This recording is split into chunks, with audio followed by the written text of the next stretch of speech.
Firman Tuhan bagi kita saat ini berkata, Yesus harus semakin besar, tetapi aku harus semakin kecil. Lenggandama Yesus lemurma anggota.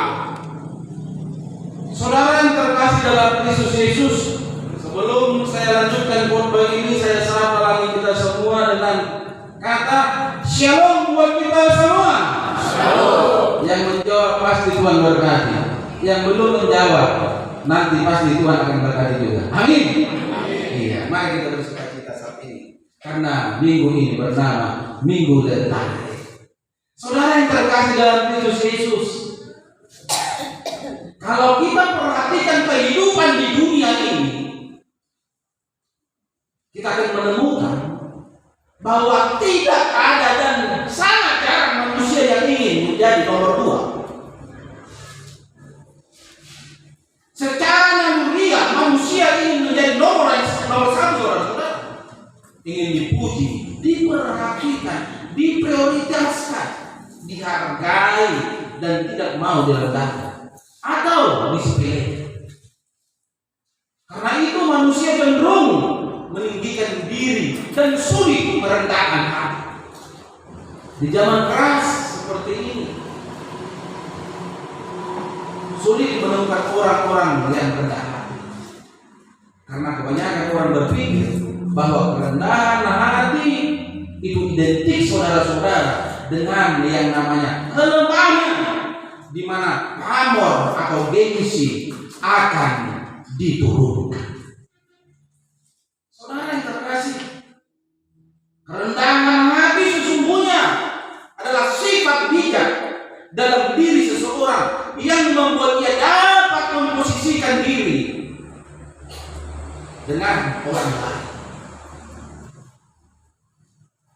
Tidak merasa lebih pintar, tidak merasa lebih baik, tidak merasa lebih mahir, tidak merasa lebih hebat, dan dapat menghargai orang lain dengan tulus dan ikhlas.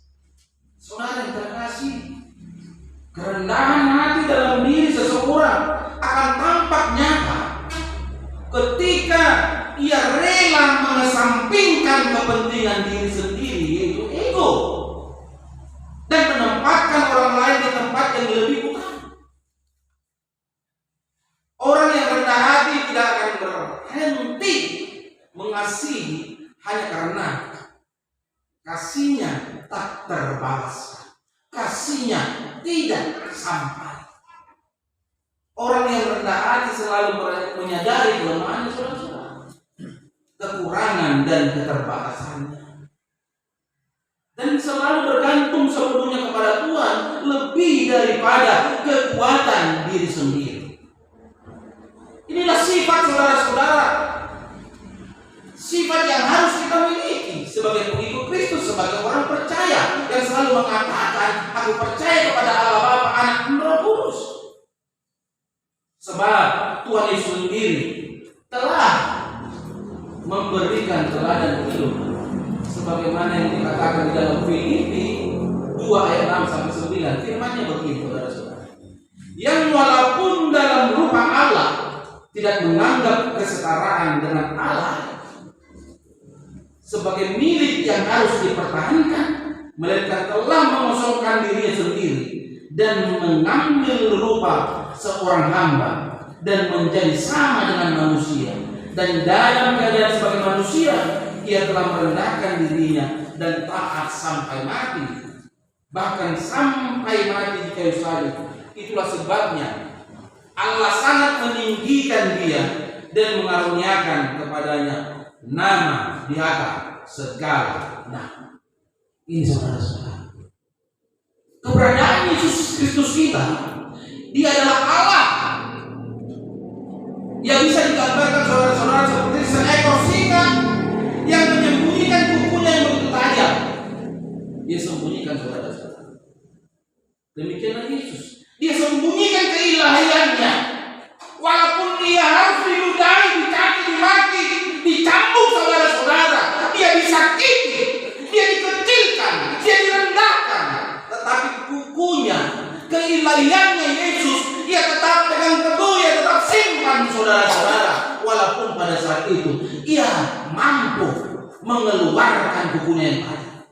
Sehingga barang siapa yang berbuat tidak baik, bertindak yang tidak benar kepada Yesus yang adalah Allah yang menjadi manusia, pada saat itu mampu di bumi hangus. Karena dia adalah Allah yang maha kuasa, yang tidak mustahil bagi. Saudara yang kasih, yang saya katakan tentang kerendahan hati itu, inilah yang tampak di dalam diri sosok yang bernama Yohanes Pembaptis. Namun dia kebenaran firman Tuhan saat ini yang menjadi perikop khotbah ketika murid-murid Yesus, saudara-saudara, membanding-bandingkan. Padahal satu nyanyian ada katakan ojo di banding-banding. Saudara yang terkasih dalam Kristus Yesus, murid-murid Yohanes pada saat itu membanding-bandingkan keberadaan Yohanes dengan Yesus. Sampai-sampai murid Yohanes memperkatakan keberadaan Yesus dia teman yang di Sungai Yordan. Padahal pernyataan murid-muridnya kepada Yohanes, Rabi, ini saudara-saudara. Dengan jelas dari sana kita bisa melihat murid-murid Yohanes menganggap bahwa Yohanes itu jauh lebih tinggi daripada Yesus.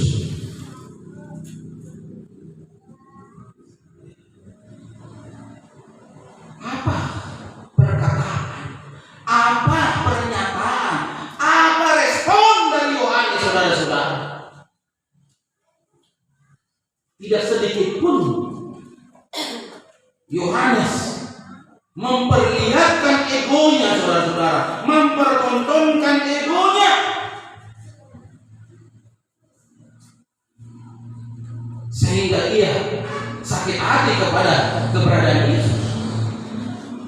Bisa kita bandingkan, saudara-saudara, bisa kita lihat sosok Saul, Bapak, ya, sosok Saul, saudara-saudara, ketika dibanding-bandingkan dengan keberadaan Daud, apa yang terjadi?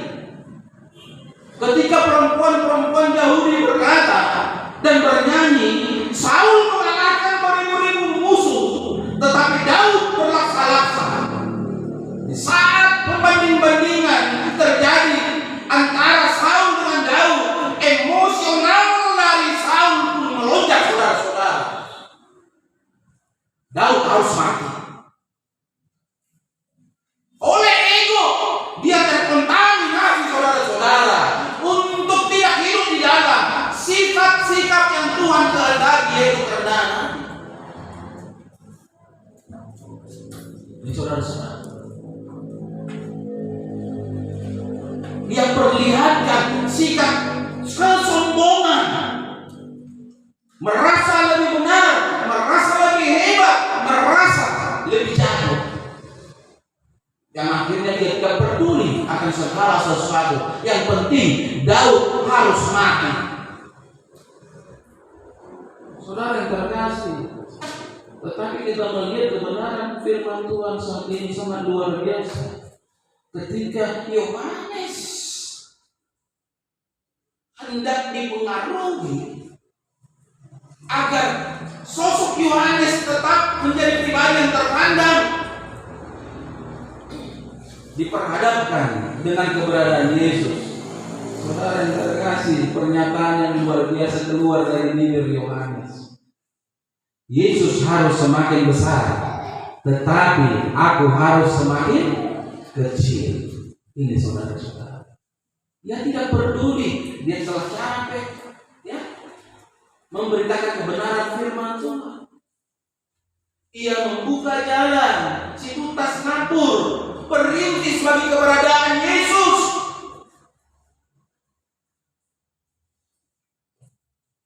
Yohanes tetap fokus, saudara-saudara. Keberadaan saya diizinkan hidup di dunia ini hanyalah untuk bagaimana agar setiap orang bisa memuji dan mempermuliakan nama Tuhan. Ini saudara-saudara, dia tetap fokus.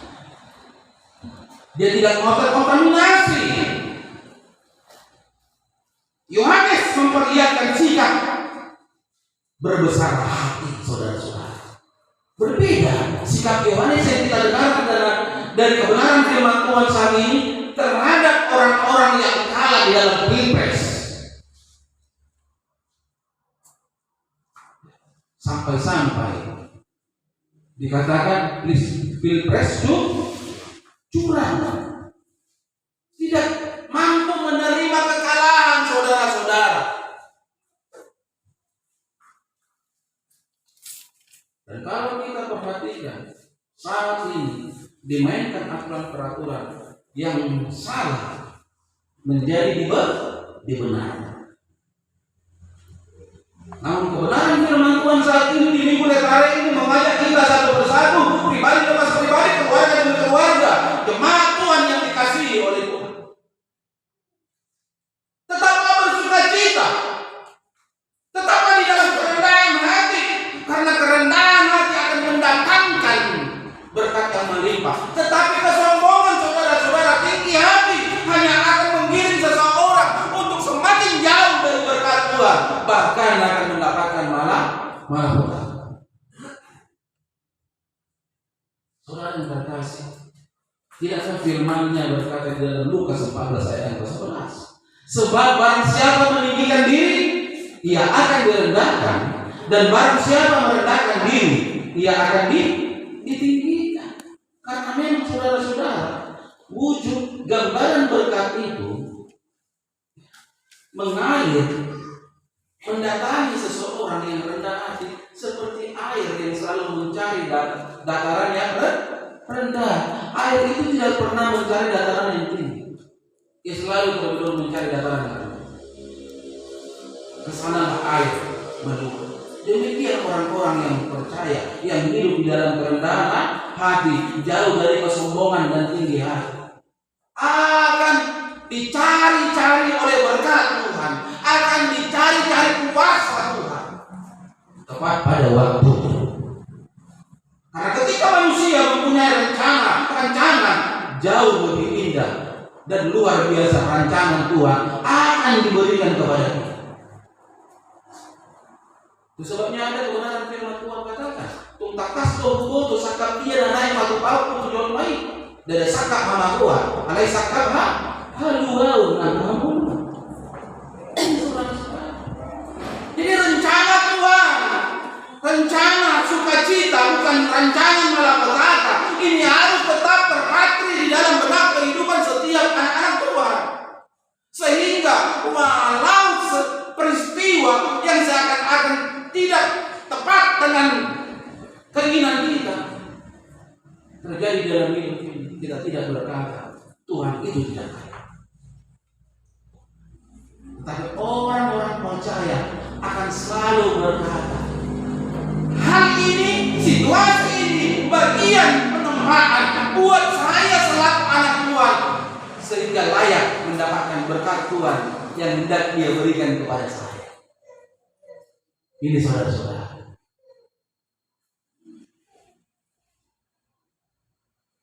melalui kebenaran firman Tuhan saat ini, Yohanes memperlihatkan penyakit yang ada bagi banyak orang. Hal itu tidak menjangkiti hidup dari Yohanes, yang mana penyakit itu juga menulari murid-murid Yohanes. Sakit apa itu Bapak Ibu? Bisa saya katakan sakitnya begini: susah melihat orang senang dan senang melihat orang susah. Banyak sakit ini yang menghantui, yang menguasai banyak orang. Tidak peduli itu hamba Tuhan, saudara-saudara. Kebenaran firman Tuhan saat ini sangat diarahkan kepada pikiran-pikiran mereka, pelayan-pelayan Tuhan, hamba-hamba Tuhan. Terlebih saudara-saudara, kalau saya di sini ada suatu gereja,